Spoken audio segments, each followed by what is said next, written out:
Hello friends, നമസ്കാരം. നമ്മുടെ Kerala T V സീരിയലിലേക്ക് എല്ലാവർക്കും സ്വാഗതം. അങ്ങനെ നമ്മുടെ സുമിത്ര ഒരു മനസാക്ഷിയുടെ പുറത്ത് സിദ്ധാർത്ഥൻ എന്ന് പറയുന്ന വ്യക്തിയെ വീട്ടിൽ കയറ്റി താമസിക്കാൻ താമസിപ്പിച്ചു. ഇത്രയൊക്കെ ഗുണങ്ങൾ ഉള്ള നമ്മുടെ സുമിത്രയ്ക്ക്, അല്ലെങ്കിൽ ഇത്രയ്ക്കൊക്കെ ത്യാഗം ചെയ്ത സുമിത്രയോട് നിനക്ക് മനുഷ്യത്വം ഉണ്ടോ എന്നാണ് സരസ്വതിയമ്മ ചോദിച്ചത്. എത്രയൊക്കെ കിട്ടിയാലും കണ്ടാലും കൊടുത്താലും പഠിക്കാത്ത ആ ജന്മം സുമിത്രയ്ക്ക് ഒരു സ്വസ്ഥതയും കൊടുക്കണില്ല. അങ്ങനെ സുമിത്ര മനസാക്ഷി ഇല്ലാത്തവളാണ്, മര്യാദ ഇല്ലാത്തവളാണ്, അങ്ങനെയാണ് ഇങ്ങനെയാണെന്നൊക്കെ പറഞ്ഞ് സുമിത്രയെ കുറ്റപ്പെടുത്തിക്കൊണ്ടിരുന്ന സമയത്ത് തൻ്റെ ആഭരണം വിറ്റ് സിദ്ധുവിന് ഓപ്പറേഷൻ നടത്തിയതും തൻ്റെ ബ്ലഡ് സിദ്ധുവിന് കൊടുത്തതുമൊക്കെ മനുഷ്യത്വം ഉള്ളത് കൊണ്ട് തന്നെയാണെന്ന് സരസ്വതി അമ്മയുടെ മുഖത്ത് നോക്കി ഇങ്ങനെ പറഞ്ഞു. ഇപ്പം സരസ്വതി അമ്മയുടെ ലക്ഷ്യം എന്ന് പറഞ്ഞു കഴിഞ്ഞിട്ടുണ്ടെങ്കിൽ സിദ്ധുവിൻ്റെ ബാക്കി കാര്യങ്ങൾ മുഴുവൻ സുമിത്ര നോക്കണം. അത് സരസ്വതി അമ്മയ്ക്ക് ചെയ്യാൻ പറ്റത്തില്ല. മറ്റുള്ളവരുടെ മുന്നിൽ മകനെ നോക്കുന്ന അമ്മയാണെങ്കിലും വീട്ടിലെത്തിക്കഴിയുമ്പോൾ പണിയെടുക്കണമല്ലോ, അത് സരസ്വതി അമ്മയ്ക്ക് പറ്റില്ല. സുമിത്ര പറയുന്ന കാര്യങ്ങളെല്ലാം അകത്ത റൂമിൽ കിടന്നുകൊണ്ട് കരഞ്ഞുകൊണ്ട് നമ്മുടെ സിദ്ധു കേൾക്കുക. കരഞ്ഞുകൊണ്ട് കേൾക്കാനേ നിവർത്തിയുള്ളൂ. സുമിത്ര ഒരു അടി കൊടുത്താൽ അത് നിന്ന് കൊള്ളേണ്ട ഒരവസ്ഥയാണ് സിദ്ധുവിനുള്ളത്. സിദ്ധു ആണെന്നുണ്ടെങ്കിൽ അതൊക്കെ കേട്ട് വിഷമിച്ച് ഇങ്ങനെ കിടക്കുക കേട്ടോ.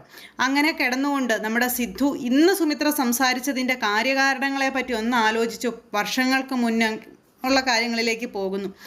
സിദ്ധാർത്ഥ എന്ന് പറയുന്ന സിദ്ധുവേട്ടനെ കൈവെള്ളയിൽ കൊണ്ടു നടന്ന് കാര്യങ്ങളെല്ലാം ചെയ്തു കൊടുത്തിരുന്ന സുമിത്ര എന്ന് പറയുന്ന ഒരു ഭാര്യ ഉണ്ടായിരുന്നു. ആ ഭാര്യയെ പറ്റിയുള്ള കാര്യങ്ങൾ ഒരു നിമിഷത്തേക്ക് സിദ്ധു ആലോചിക്കുക. അങ്ങനെ സിദ്ധു ആ ഒരു ചിന്താഗതിയൊക്കെ ആയിട്ട് പണ്ട് സിദ്ധുവിൻ്റെ പിന്നാലെ ഇങ്ങനെ സിദ്ധുവേട്ടാ എന്ന് വിളിച്ച് നടന്ന സുമിത്രയെക്കുറിച്ച് ആലോചിക്കുന്നു. അന്ന് കൈവെള്ളയിലുണ്ടായിരുന്ന സൗഭാഗ്യങ്ങളെല്ലാം കളഞ്ഞതിൻ്റെ പേരിൽ ഒരുപാട് കരഞ്ഞു തീർത്ത സിദ്ധു ഇന്നും അതിനെപ്പറ്റി ആലോചിച്ച് കരയുവാണ്. അങ്ങനെ മുറിയിൽ കിടന്നുകൊണ്ട് നമ്മുടെ സിദ്ധു ഭയങ്കര കരച്ചിലും കാര്യങ്ങളുമായിട്ടിരിക്കുന്നു. ഈ സമയത്ത് നമ്മുടെ സുമിത്രയും അതുപോലെ തന്നെ മോളും കൂടി സംസാരിക്കുന്നിടത്ത് ഈ സുമിത്രയും മോളും തമ്മിൽ സംസാരിക്കുന്നൊന്നും സരസ്വതി അമ്മയ്ക്ക് പിടിക്കുന്നില്ല. എന്നിട്ട് പുള്ളിക്കാരെ തുള്ളിച്ചാടി അകത്തേക്ക് കയറിപ്പോയി. അപ്പോൾ ഇങ്ങനെ വന്നിരിക്കുന്ന സിദ്ധുവിനെ കുറിച്ചുള്ള കാര്യങ്ങൾ പൂജ സുമിത്രയോട് ചോദിക്കുക. അപ്പോൾ സുമിത്രയ്ക്ക് അറിയാം സിദ്ധുവിൻ്റെ കാര്യത്തിൽ എന്താണ് ചെയ്യേണ്ടത് എന്നറിയാമെന്ന് പറഞ്ഞതിൻ്റെ കാര്യം മകള് അമ്മയോട് ചോദിക്കുക. അമ്മ എന്താ അങ്ങനെ പറഞ്ഞത്? സിദ്ധുവങ്ങളിനെ അമ്മ ഇനി ഇവിടെ സ്ഥിരമായിട്ട് താമസിപ്പിക്കാൻ പോവുകയാണ്. അച്ഛൻ്റെ സ്ഥാനത്തേക്ക് സിദ്ധുവങ്ങളിനെ കൊണ്ടുവരാനാണോ അമ്മ തീരുമാനിച്ചിരിക്കുന്നത് എന്ന് മകള് ന്യായമായും ചോദിക്കുമല്ലോ. ആ കുട്ടി ചോദിച്ചു. അത് കേട്ടപ്പം മോൾ എന്താ ഈ പറയണതെന്ന് സുമിത്ര ചോദിച്ചു. എൻ്റെ രോഹിത്തിൻ്റെ സ്ഥാനത്തേക്ക് മറ്റാരും ഒരിക്കലും കടന്നു വരില്ല എന്ന് സുമിത്ര തർപ്പിച്ച് മകളോട് പറയുക. അപ്പോഴേക്ക് സരസ്വതിയമ്മ അകത്തു നിന്ന് വന്നു. ഇവർ തമ്മിലുള്ള സംസാരം ഒളിഞ്ഞു നിന്ന് കേൾക്കാനായിട്ട്, ഒളിച്ച് കേൾക്കൽ ഒരു ഇച്ചിരി കൂടുതലുള്ള കൂട്ടത്തിലായതുകൊണ്ട് ഒളിച്ചു നിന്ന് കേൾക്കാനായിട്ട് വന്നു. എൻ്റെ രോഹിത്തിന് പകരം വയ്ക്കാൻ ഈ ലോകത്ത് ആരുമില്ലെന്നും ആരൊക്കെ എവിടുന്നൊക്കെ വന്നാലും രോഹിത്തിൻ്റെ സ്ഥാനം അത് രോഹിത്തിൻ്റേത് തന്നെയായിരിക്കുമെന്നും അവിടെ വേറൊരാൾക്ക് സ്ഥാനം ഉണ്ടാകില്ലെന്നുള്ള കാര്യങ്ങൾ സുമിത്ര ഇങ്ങനെ തർപ്പിച്ചു പറയുന്നു മകളോട്. അങ്ങനെ രോഹിത്തിന് പകരം വയ്ക്കാൻ ഈ ലോകത്ത് ആരുമില്ല, രോഹിത്തിന് പകരം രോഹിത്ത് തന്നെയാണെന്നും പറഞ്ഞുകൊണ്ട് നമ്മുടെ സുമിത്ര പൂജയായിട്ട് സംസാരിക്കുന്നു. അപ്പം അമ്മ ഇത്രയും ദൃഢമായ ഒരു ഉറപ്പോടുകൂടി സംസാരിക്കുന്നത് കേട്ട് കഴിഞ്ഞപ്പോഴത്തേക്കും മകൾക്ക് കുറേയൊക്കെ ആശ്വാസമായി. അങ്ങനെ ആ ഒരു സന്തോഷത്തിൽ ഇങ്ങനെ നമ്മുടെ പൂജ ഇരിക്കുവാണ്.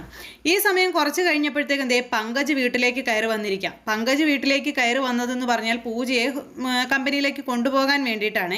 അപ്പോൾ അങ്ങനെ പോകാൻ വന്ന സമയത്ത് ഇവിടെ ഇങ്ങനെ മുട്ടനുടക്കം നടക്കുന്ന സമയമാണല്ലോ. അങ്ങനെ ഇരിക്കുമ്പോൾ നമ്മുടെ പങ്കജ് വന്നു. ഇവർക്ക് വലിയ സന്തോഷമോ കാര്യങ്ങളൊന്നുമില്ല. പക്ഷേ സരസ്വതിയമ്മയ്ക്ക് വലിയ സന്തോഷമായിരുന്നു പങ്കജിനെ കണ്ടു കഴിഞ്ഞപ്പോൾ. അങ്ങനെ പങ്കജ് വന്നു. പൂജ നമുക്ക് പോകാം, ഓഫീസിലേക്ക് പോകാമെന്നും പറഞ്ഞു വിളിച്ചു. സുമിത്ര ചെന്ന് അങ്ങനെ ഇത് നോക്കി നിൽക്കുമ്പോൾ മകൾ വന്ന് അമ്മയോട് യാത്ര പറയണു. അമ്മ ഞാൻ ഓഫീസിലേക്ക് പോകും, ഞാൻ എന്താ ചെയ്യേണ്ടത്? അമ്മ പറയാൻ പറഞ്ഞു. ഞാൻ ഓഫീസിൽ പോകണോ അതോ ഇവിടെ അമ്മയ്ക്കൊപ്പം നിൽക്കണോ, ഞാൻ എന്താ ചെയ്യേണ്ടതെന്ന് അമ്മ പറയാൻ പറഞ്ഞപ്പോൾ മോൾ ഓഫീസിൽ പോയിക്കോളാൻ പറഞ്ഞു. പിന്നെ അമ്മയ്ക്ക് ഇവിടെ ഒരു ആവശ്യമൊക്കെ വന്നു കഴിഞ്ഞിട്ടുണ്ടെങ്കിൽ അമ്മ തന്നെയല്ലേ ഉള്ളൂ, സിദ്ധുവങ്ങളിൻ്റെ കാര്യം എന്നൊക്കെ പറഞ്ഞപ്പോൾ അതൊന്നും ഓർത്ത് മോള് വിഷമിക്കണ്ട എന്നും പറഞ്ഞുകൊണ്ട് ഇങ്ങനെ പറയാം.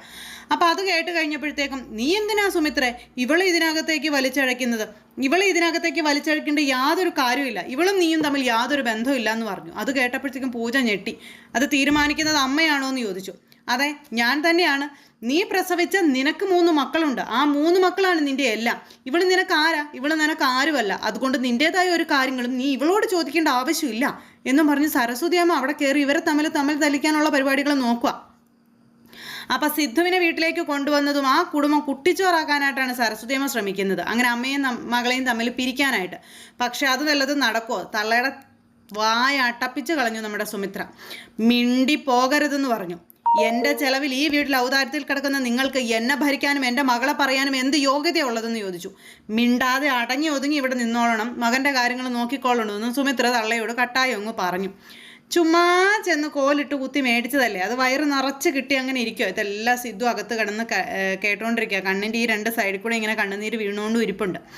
ഇത് കഴിഞ്ഞു മോള് പോയിക്കോളാൻ പറഞ്ഞു, പോയിട്ട് വരാൻ പറഞ്ഞു. അങ്ങനെ പങ്കജിൻ്റെ കൂടെ പൂജയെ പറഞ്ഞു വിടുന്നു. അങ്ങനെ അവർ രണ്ടുപേരും കൂടെ പോയി. ഈ സമയത്ത് സിദ്ധു വന്ന കാര്യങ്ങളും കഥകളും ഒക്കെ പങ്കജ് അറിഞ്ഞല്ലോ. പങ്കജ് എന്നിട്ട് രണ്ടും കൽപ്പിച്ച് തന്നെ നിൽക്കുക. ദീപുവിനെ കാണണം, ഉടനടി ദീപുവിനെ കാണണം, കിട്ടിയ അവസരം എങ്ങനെയെങ്കിലും മാക്സിമം മുതലെടുക്കണം. ഈ സമയം കൊണ്ട് അവിടെ രഞ്ജിതയും ഭർത്താവും ഒക്കെ സിദ്ധു ഇവിടെ സുമിത്രയുടെ വീട്ടിലേക്ക് വന്ന കാര്യങ്ങൾ അറിഞ്ഞു. അങ്ങനെ അറിഞ്ഞു കഴിഞ്ഞപ്പോഴത്തേക്കും ഇവർക്ക് രണ്ടുപേർക്കും, പ്രത്യേകിച്ച് രഞ്ജിതയ്ക്ക് ഒരു പേടി, ഇനി സുമിത്ര എങ്ങാനും സിദ്ധുവിനെ കൂട്ടുപിടിച്ച് ശ്രീനിലയവുമായിട്ടുള്ള ബന്ധപ്പെട്ട കാര്യങ്ങളും ഒക്കെ ആയിട്ട് മുന്നോട്ട് പോകുമോ, അതോ ഇനി സിദ്ധുവിനെ കൂട്ടുപിടിച്ച് നമുക്കെതിരായിട്ടുള്ള പരിപാടികളുമായിട്ട് ഇറങ്ങുമോ എന്നൊക്കെയുള്ള ഒരു പേടി രഞ്ജിതയ്ക്ക് തട്ടി. രഞ്ജിത അത് അരവിന്ദനോട് പറയുകയും ചെയ്തു. എന്താണ് അവർ തമ്മിലുള്ളൊരു ടേംസ് എന്നുള്ളത് അറിയണം എന്ന്, അതായത് സുമിത്രയും സിദ്ധുവും തമ്മിലുള്ള ഇപ്പോഴത്തെ ആ ഒരു ഇരിപ്പുവശം എങ്ങനെയാണെന്ന് അറിയണം. അതറിഞ്ഞാൽ മാത്രമേ ഇവർ തമ്മിൽ ഏത് രീതിയിൽ മുന്നോട്ട് കൊണ്ടുപോകണം എന്നുള്ളത് അറിയാൻ പറ്റുള്ളൂ എന്നൊക്കെയുള്ള കാര്യങ്ങൾ ഭാര്യ ഭർത്താവിനോട് പറയുക. അപ്പോൾ ഇവർക്കൊരു പ്രശ്നങ്ങളും വരാതെ കാര്യങ്ങളെല്ലാം നീക്കണമല്ലോ, അതിന് വേണ്ടിയിട്ട്. അങ്ങനെ അവരവിടെ കാര്യങ്ങളെല്ലാം തീരുമാനിച്ച് എല്ലാം സെറ്റാക്കിക്കൊണ്ടിരിക്കുന്ന സമയത്ത് ഈ പങ്കജ് ദീപുവിനെ വിളിച്ചു വരുത്തി കുറച്ചുകൂടെ കാശ് കയ്യിലേക്ക് അങ്ങ് വെച്ച് കൊടുത്തു. വേറൊന്നിനും വേണ്ടിയിട്ടല്ല, അപ്പുവിനെ കൊണ്ട് വേറെ കല്യാണത്തിന് സമ്മതിപ്പിക്കണം, അതിന് വേണ്ടിയിട്ട്.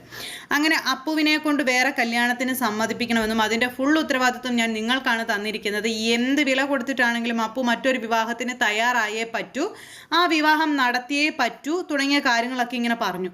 അപ്പം അങ്ങനെ അത് കേട്ട് കഴിഞ്ഞപ്പോഴത്തേക്കും നീ വിഷമിക്കേണ്ട പങ്കജേ, ഞാനല്ലേ ഉള്ളത്, ഞാനാ പറയുന്നത്, അപ്പോൾ വേറൊരു പെൺകുട്ടിയെ വിവാഹം കഴിക്കും, പൂജയെ നിനക്ക് തന്നെ കിട്ടും ഉറപ്പാണ് എന്നും പറഞ്ഞു. പക്ഷേ ഈ പൂജയ്ക്ക് ഇത്രയും കോടിക്കണക്കിന് സ്വത്തുക്കൾ കൈകളിലേക്ക് വരാനുണ്ടെന്നുള്ള കാര്യം ദീപുവിന് അറിയില്ല. അങ്ങനെ അറിഞ്ഞാൽ ഉറപ്പായിട്ടും ദീപു എന്ത് ചെയ്യും, നേരെ മറുകണ്ഠം ചാടി അപ്പുവിനെ കൊണ്ട് തന്നെ പൂജയെ വിവാഹം കഴിപ്പിക്കും. കോടാനുകോടി സ്വത്തുക്കളല്ലേ കൈകളിലേക്ക് വരാൻ പോകുന്നത്. അപ്പോൾ അതുകൊണ്ട് തന്നെ ആ ഒരു ഇതിലിങ്ങനെ വരും, അത് ഉറപ്പുള്ള കാര്യമാണ്. ഇപ്പം തൽക്കാലം പങ്കജിൻ്റെ കയ്യിൽ നിന്ന് കാശൊക്കെ മേടിച്ച് സെറ്റായിട്ട് ഇങ്ങനെ ഇരിക്കുക ആശാൻ. ഇത് കഴിഞ്ഞ് ഈ പൈസയും മേടിച്ച് നേരെ വീട്ടിലേക്ക് ചെന്നിട്ട് ചിത്രയോട് മകൻ്റെ വിവാഹക്കാരും പറഞ്ഞപ്പോൾ പൂജയുടെ കാര്യം ചിത്ര പറഞ്ഞു. അത് കേട്ടപ്പോൾ നീ എന്തറിഞ്ഞിട്ടേ ഈ പറയുന്നത്, പൂജയ്ക്ക് നമ്മുടെ അപ്പൂനൊന്നും അല്ല ഇഷ്ടം, ആ പങ്കജിനെയാണ് ഇഷ്ടം, ആ പങ്കജിനെയാണ് അവൾ സ്നേഹിക്കുന്നതെന്ന് പറഞ്ഞ് ഇവർ സംസാരിച്ചുകൊണ്ടിരിക്കുമ്പോഴത്തേക്കും അപ്പു ഇങ്ങനെ ഇറങ്ങി വരുന്നു. അപ്പു ഇറങ്ങി വന്നപ്പോൾ ഇവർ രണ്ടുപേരും എന്തോ കാര്യമായിട്ട് സംസാരിക്കുകയാണെന്നുള്ള കാര്യം മനസ്സിലായി. അപ്പോൾ എന്നിട്ട് ഇവരെ തന്നെ ഇങ്ങനെ ശ്രദ്ധിച്ചു നോക്കുക. അപ്പോൾ അപ്പുവിനെ കണ്ടപ്പോഴത്തേക്കും നാവിറങ്ങിപ്പോയൊരവസ്ഥയിൽ ഇരിക്കുകയാണ് അവിടെ ദീപു. കാരണം ദീപ് തന്നെയാണ് പൂജയോട് ഇഷ്ടമുള്ള അപ്പുവിനെ തിരിച്ചറിഞ്ഞതും ആ ഒരു ഇതിലേക്ക് അപ്പുവിനെ കൊണ്ടുവന്ന് എത്തിച്ചതും. ആ മനുഷ്യൻ തന്നെ ഈ സമയം കാലുവാരുക എന്ന് പറഞ്ഞാൽ അത് മകൻ ചോദ്യം ചെയ്യും, അതോടുകൂടി ദീപുവിനെ ഇച്ചിരി പിടുത്തമൊക്കെ കിട്ടും, പിടുത്തം വീഴും. ആ ഒരു ഇതെല്ലാം ദീപുവിന് അറിയാം. അതുകൊണ്ട് തന്നെ ദീപു ഇങ്ങനെ ആകെ ടെൻഷൻ അടിച്ച് അങ്ങനെ ഇരിക്കുകയാണ്. എന്തായാലും അച്ഛൻ്റെ കള്ളക്കളിക്കൊന്നും മകൻ കൂട്ടു നിൽക്കില്ല, തീർച്ചയായിട്ടും ഒരു ഭൂകമ്പം തന്നെ സംഭവിക്കും. അതിന് മുമ്പത്തെ ഭൂകമ്പം നടക്കാൻ പോകുന്നത് സുമിത്രയുടെ വീട്ടിലായിരിക്കും. മിക്കവാറും സിദ്ധു ആ വീട്ടിലും കാണും, സരസ്വതി അമ്മയെ അടിച്ച് പുറത്താക്കുകയും ചെയ്യും. അങ്ങനെ സിദ്ധു വന്ന് കയറിയപ്പോഴത്തേക്കും ഈ സരസ്വതി അമ്മ ഇതുപോലത്തെ വൃത്തികേടുകളൊക്കെ ചെയ്ത് കൂട്ടി കഴിഞ്ഞിട്ടുണ്ടെങ്കിൽ എന്ത് ചെയ്യും? അപ്പോൾ അത്തരത്തിലുള്ളൊരു വിശേഷങ്ങളൊക്കെ ആയിട്ടാണ് നാളത്തെ നമ്മുടെ കഥ വരുന്നത്. അപ്പോൾ എല്ലാവരും കാത്തിരുന്ന് കാണുക. എല്ലാവർക്കും നല്ലൊരു ദിവസം ആശംസിക്കുന്നു. എല്ലാവരുടെ സപ്പോർട്ടിനും സ്നേഹത്തിനും ഒരുപാട് നന്ദി ഹൃദയത്തിൻ്റെ ഭാഷയിൽ അറിയിക്കുവാണ്. അടുത്ത സൂപ്പർ ഹിറ്റ് കഥയുമായി കാണുന്നത് വരെ എല്ലാവർക്കും നന്ദി.